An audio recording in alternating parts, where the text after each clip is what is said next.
Welcome. आज की video में हमारा टॉपिक है नाटक शिक्षण की विधियां हैं। ऐसी कौन कौन सी विधियां हैं जिससे हम नाटक को अच्छे ढंग से पढ़ा सकते हैं। पहली विधि है व्याख्या विधि, दूसरी है आदर्श नाट्य विधि और अभिनय विधि, चौथी है प्रयोग विधि। सबसे पहले हम बात करेंगे व्याख्या विधि की। जैसे कि इसका नाम से ही हमें क्लियर हो रहा है कि इसमें व्याख्या की जाती है। इस विधि में अध्यापक प्रश्नों तथा कथन पद्धति द्वारा नाटक की भाषा, शैली, पात्र, कथा वस्तु, कथोपकथन, नाटक के लेखन तथा नाटक के उद्देश्य आदि की समय व्याख्या करता है। इसका मतलब ये हुआ कि अध्यापक नाटक के हर एक पक्ष की व्याख्या करता है और व्याख्या के साथ उन विद्यार्थियों को समझाता है। इसमें शिक्षक कठिन सतलों की व्याख्या करते हुए उनके गुण दोष की विवेचना भी करता है, साथ साथ जो गुण दोष हैं वो भी बताता है और नाटक के सभी तत्वों, नाटककार के विचारों और भावों की पूरी व्याख्या करता है। नाटक के सभी तत्व इनके बारे में भी बताता है और नाटककार जिसने नाटक लिखा उसके कौन कौन से विचार और भाव प्रकट हो रहे हैं उनके बारे में भी व्याख्या करता है। नाटक की समीक्षा करने के लिए छात्रों की सहायता करता है। इस विधि का उपयोग माध्यमिक कक्षाओं के लिए नहीं हो सकता क्योंकि ये बच्चे छोटे होते हैं और इनको ये नहीं पता हो कि नाटक के तत्व क्या होते हैं, भाव विचार क्या होते हैं, कथा वस्तु, इनके बारे में कोई ज्ञान नहीं होता। महाविद्यालय स्तर पर इसका उपयोग किया जा सकता है। इसका बड़ा दोष यही है कि नाटक का पाठ गद्य पाठ की तरह ही हो जाता है। जैसे कि हम गद्य को पढ़ते हैं, उसकी जो रसात्मकता है वो खत्म हो जाती है, क्योंकि नाटक की अगर हम व्याख्या करेंगे तो वो हमें नाटक नहीं लगेगा। आगे है आदर्श नाट्य विधि। यह प्रयोग विधि का एक रूप है। शिक्षक स्वयं अभिनेता के रूप में, शिक्षक अभिनेता बनता है, एक्टर बनता है और उसके रूप में कक्षा के सामने खड़ा होकर अभिनय पठन करता है।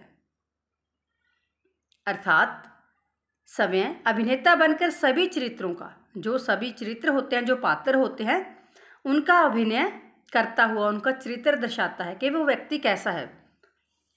जैसे कि पढ़ा लिखा व्यक्ति होगा तो उसके हिसाब से संवाद रचाएगा और शिक्षक उसी की तरह बात करेगा। अगर कोई व्यक्ति पढ़ा लिखा नहीं है, जैसा वो बोल रहा है तो अध्यापक वैसा ही बोलेगा।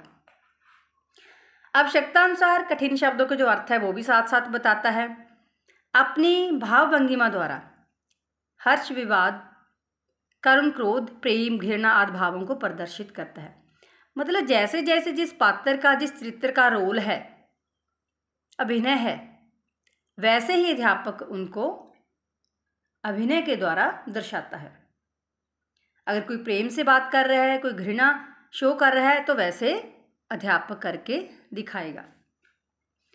यहाँ नाटकों के जो तत्व हैं उनकी व्याख्या करने के लिए अवसर नहीं मिलता। छात्र निष्क्रिय श्रोता तथा दृष्टा बनकर सारे नाटक का रसस्वाद करते हैं। मीन्स जो विद्यार्थी होते हैं, छात्र होते हैं, वो निष्क्रिय बैठे रहते हैं। जो सारी क्रिया वो कौन करता है? शिक्षक, अध्यापक। इसका दोष यह है समस्त कार्य अध्यापक ही करता है। जो छात्र होते हैं वो केवल मूक श्रोता बन जाते हैं। उन्होंने केवल क्या करना होता है? सुनना ही होता है। भाषिक एवं साहित्यिक उपलब्धि नहीं हो पाती। नाटक की शिक्षा का उद्देश्य जो अपूर्ण रह जाता है। आगे है अभिनय विधि। इसमें नाटक का अभिनय करके उसका प्रायोगिक रूप किया जाता है। उसका जो प्रायोगिक रूप है उसको स्पष्ट किया जाता है कि प्रैक्टिकली कैसे इसको किया जाएगा। अभिनय रंगमंच पर तथा कक्षा में भी किए जा सकते हैं। मीन्स स्टेज पे भी कर सकते हैं और कक्षा में भी इनको कर सकते हैं। उसके दो उपभेद हैं। पहला है रंगमंच अभिनय विधि और दूसरा है कक्षा अभिनय विधि।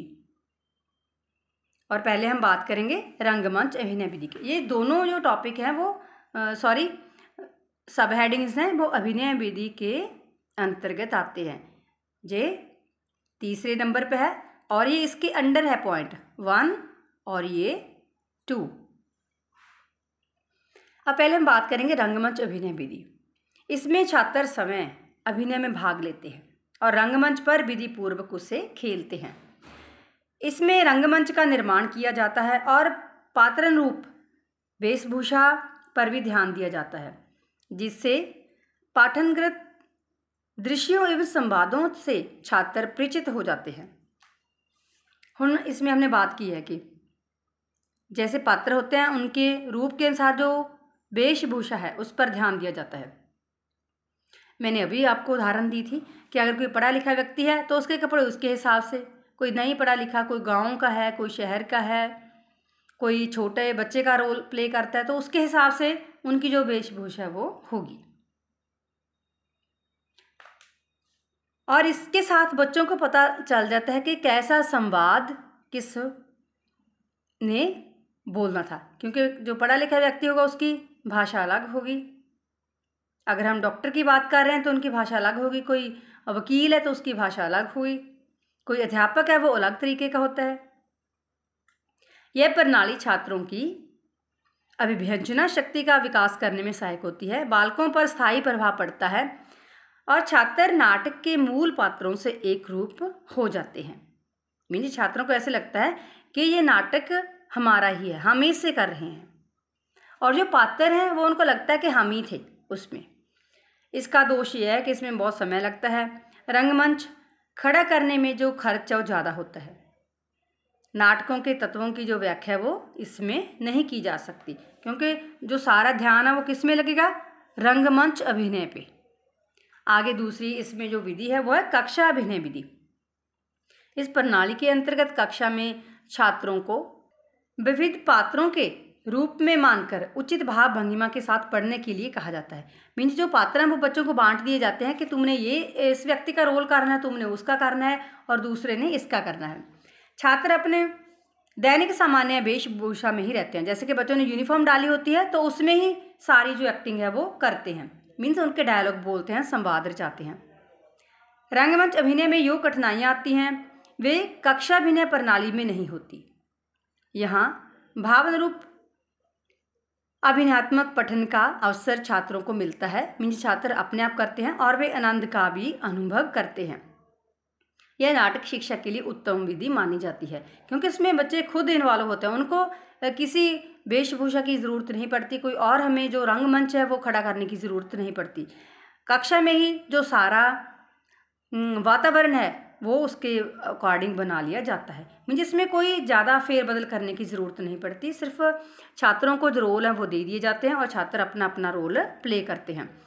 इसमें बिना खर्च किए छात्र अभिनय कला संपादित करते हैं।